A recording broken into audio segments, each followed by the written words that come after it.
EXD IECEx housing, methods of installation.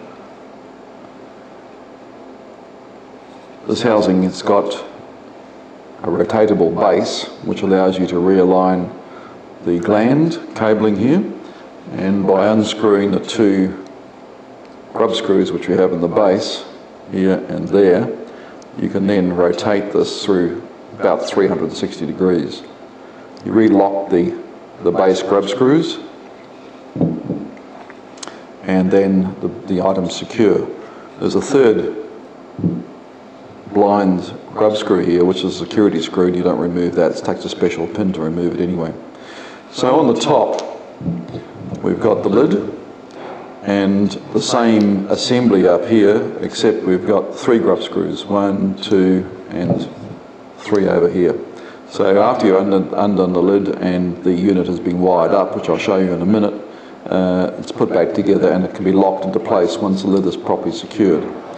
Over here we've got the M20 by 1.5 6G thread cable gland. So this boss here accepts a suitably certified cable gland, which has to be rated to the same as the valve body itself. It needs a minimum of 8 millimeters of thread engaged in this cable gland to satisfy the certification. Talk to your industrial electrician at that time. There is also an external earthing here if required. If I take the top off, we supply normally a special C-type spanner, which I'll remove the top now and show you how the insides are.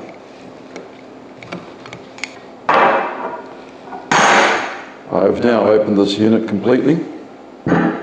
You'll see inside here a groove, and that groove accommodates the grub screws when it's fully sealed down.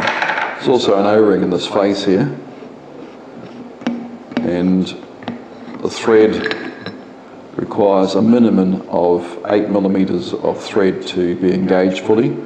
So when you assemble it fully until the lid's right down flat against the body face, and then the grub screws can fully engage.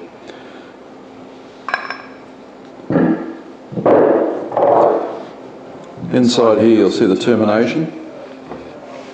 There's an earth terminal over here. We've got the 3 terminals for engaging for wiring up the coil, and the advantage of this unit is the fact that you put your gland on here and the coil can be directly terminated inside the actual valve housing itself.